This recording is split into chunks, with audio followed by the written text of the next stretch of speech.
guards. You see, let me tell you what has been the biggest surprise. It's the security guards. It's the guys at the service stations. Guys you never thought would watch you and me. Sure.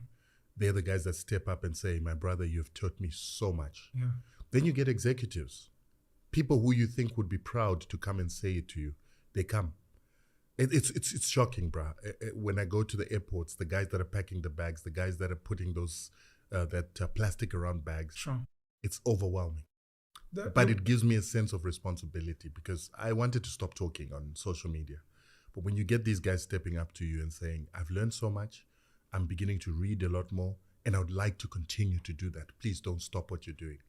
That just, it disempowers you. It disempowers you from feeling that you've got a decision to make on your own. You're now responsible for other people's thoughts and other people's futures, that you have to keep doing what you're doing. Why did you want to quit? I wanna focus on making money now. I want to be selfish, and I just want to get out of the limelight. But now I realize it's not a game. There are people who, because they always refer Rutendo and Penwell. Yeah. You guys are doing so much for us. Yeah. So I realized that it's now a responsibility. Our lives are not just our own anymore. We're responsible for those who listen to us, believe in our message, and are changing their lives because of that. Yeah. And I think I was also. But should you buy into that? I'm trying to. Yeah. If people are, because there's the danger of, let's go extreme. There's the danger of people wanting you to be a messiah, and you taking it on. And what we've seen other people that take on the responsibility, what happens to them, versus, for example, being selfish. And we see the guys who are selfish, who end up becoming billionaires, and then they get celebrated. They create jobs, they buy sports teams, they own private jets. And you're like, if I look at the two, the guy who actually wanted to serve the people ended up poor, dead. The people carry on with their lives. And then these guys who are selfish seem to live longer. Look, for me, what I'm doing has got me so much notoriety. I've got a lot of important people, wealthy people who contact me, wanting to speak to me, wanting me to do certain things for them. It has enhanced my marketing consultancy. That's dope. Commission, Baba. Commission. But that is not the reason I did what I did. If you remember, when I started, what I was doing is I wanted to put Zimbabwe's story on the map. I wanted to put the struggle that Zimbabweans are going through into people's minds. Yeah. And I wanted to change how people can assist Zimbabwe. And quite frankly, I'm not necessarily taking credit for it. But when I look at South Africa's position on Zimbabwe, the government officials, they've changed. They speak about Zimbabwean sanctions. They want Zimbabwean sanctions gone. They're demanding that Zimbabwean sanctions must go. When it comes to our elections and there's bias in the media, the South African government is going against the odds, standing up and saying that every country has got electoral problems. The Americans have their own electoral problems. Go to court if you've got issues. Don't come here and try to have a media frenzy to decampaign a country. Go to court if you feel that there was rigging and so forth. That makes me feel like what we do matters and what we do has an impact. And for a country like Zimbabwe, having the support of a powerful country like South Africa is very significant, very important. And to have even Fikile Mbalula starting to say that the opposition of Zimbabwe is an opposition that is a puppet of the West, here to destabilize, it's very encouraging, because when we said it in the beginning, we sounded like we're insane. So that shows me that the messages that we propagate through these platforms matter because they can influence policy. Yeah. They can influence bilateral relations between nations, and they can awake citizens of a country to start behaving appropriately or in a more conscious manner to bring the freedoms and the changes that they want to see in their society. So whether I become a billionaire, whether I make money, I think that becomes less important because the agenda and what we're doing is bigger. And especially for our generation that was beginning to look like we're a lost generation. We stand for nothing. We're all about consumption and enjoying life. I am glad to be part and parcel of those that are trying to make a change and a difference and make this society have meaning and stand for something and probably to achieve something, economic independence of our people, or at least the emancipation of the mind to take us to that economic independence. Firstly, I want to give a shout out to you, man. And I think I said this the last time we sat down. The number of Zimbabweans, specifically Zimbabweans, that have come up to me and have told me that they've watched our sit downs. And they're like, hey, that guy, Matinyarare or Rutendo, I, regardless of how they feel, because some of them, they come up to me and they're like, that guy doesn't know what he's speaking about. But for the fact that they Zim, it opens up an audience that maybe I would not have had, because maybe they feel like no one is actually speaking for them, whether they agree or not. I've spoken to Hopewell. I'm hoping to sit with him at some point this year. He's meant to be your rival, because every time you come up, they're like, get better voices like Hopewell Chinono and the likes. And I'm like, look, I'm hoping I'll get him. And one of the things I will raise, when I sit with him, is going to be his views on you. So I just want to say thank you again for that.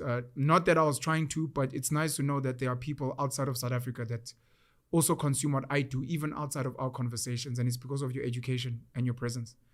Secondly, I want to ask, you've been accused of being a ZANU-PF puppet a lot. Has ZANU-PF started paying you? Has the government of Zim started paying you? And I ask this not as a tricky question, as a question of something that has to happen. Because the reason I'm asking, because you raised the opposition. ZANU-PF is the leading party in Zim. They are running and governing the country. The work that you're doing is not political. It's to highlight Zimbabwe as a nation that needs assistance and that has been hamstrung by invisible sanctions, invisible to the rest of the world. And you're like, I'm putting Zimbabwe first. I want Zimbabwe to rise again. I want Zimbabwe to be great, regardless. Whether ZANU's in charge, but it does benefit ZANU. And a responsible president, whether it's Mnangagwa, responsible leadership in Zim is meant to be like, maybe this guy doesn't like us. Maybe he likes us. We don't know. But the work he's doing has a positive impact even on us. We need to, even if it's not us, maybe through an NPO, assist him. So have they started paying you? And if they haven't started paying you, is that something you're looking to do? Because I think it needs to happen as soon as possible. I always believe that the intention of your work is what matters. So my intention was never to get paid when I started doing this. It was always just to tell the Zimbabwe story and to let the Zimbabwe side that is never let out in the mainstream media to be known by people. And thanks to you for giving me the platform, because this platform has given people a perspective that is different about what is really going on in Zimbabwe. Yeah. And I have to say that many people see Hopewell as my rival. I don't see him as my rival because I think he's given disproportionate coverage by mainstream media, while people like myself are silenced. But what is ironic is that a platform like yours has given me a voice to actually rival the people like Hopewell. He's not the only one. Yeah. Opposition members are also given disproportionate coverage. And what is ironic is that our narrative has actually won the day. So the issue of sanctions, which was generally said there's no sanctions that exist according to the Hopewells and the opposition, it has become known by the. I'm thinking of Nelson. You got people like Fadzai Mahere that are on mainstream TV all the time. SABC gives them disproportionate coverage. Nelson Chamisa is given disproportionate. Well? Yes, he's opposition as well. Okay. They're the ones that are given a voice on ENCN, on SABC. And I think SABC is actually breaking the mandate of the Broadcasting Act because they are biased and they continue to give them a disproportionate coverage. But even under those conditions, the few times that I've come on this show and other shows, I've been able to articulate a narrative that has been able to give people another side of the story. And now the notion that Zimbabwe is where it is because of just corruption and because of misgovernance has now been debunked, and everybody understands that there are sanctions. They understand that these sanctions are destroying Zimbabwe and affecting neighboring countries, South Africa in particular. And we've been able to turn even the leadership of South Africa to start understanding that narrative. That means that we have won a battle in which there was manufacturing of consent, silencing of truths in order to advance a Western false narrative that seeks to try and remove government in Zimbabwe by getting it isolated by the region. We have reversed that. But we can agree that Chamisa, the other gentleman is? Chamisa. No, there was another one you mentioned. Opposition. I mentioned Chamisa. I mentioned Fadzai Mahere, who's also a member. Fadzai Mahere. I'd like to think all of you guys want Zim to prosper. It just depends on from which perspective. It's That's- not that they're trying to destroy Zim. That's not true. You cannot advance Zim by partnering with the Americans to then impose sanctions on your country, block it from being able to develop economically, block it from getting payments for its exports, and block it from trying to trade or trying to get loans from other countries. You cannot advance a country by imposing economic warfare. And the people that are doing this, Chamisa is a lawyer, Fadzai Mahere is a lawyer. They all know that imposing unilateral sanctions or illegal sanctions that collectively punish civilians is actually a crime against humanity. They could never be doing that if they had the interest of Zimbabwe at heart and if they wanted Zimbabweans to prosper. Same as Hope Chunwano. When not too long ago, in 2017, he was the biggest activist against sanctions in Zimbabwe. But he was hoping to be given a position at the Zimbabwe Broadcasting Corporation where he was promised a position as CEO. When he didn't get that position, he turned around, started supporting the American narrative. Many believe he started being paid by the Americans to go against the narrative that there are sanctions and to pretend like there are no sanctions. And every problem in Zimbabwe is about corruption of ZANU-PF and ZANU-PF not delivering services because it just is corrupt. And we are saying, what happened to the narrative of sanctions he used to speak about?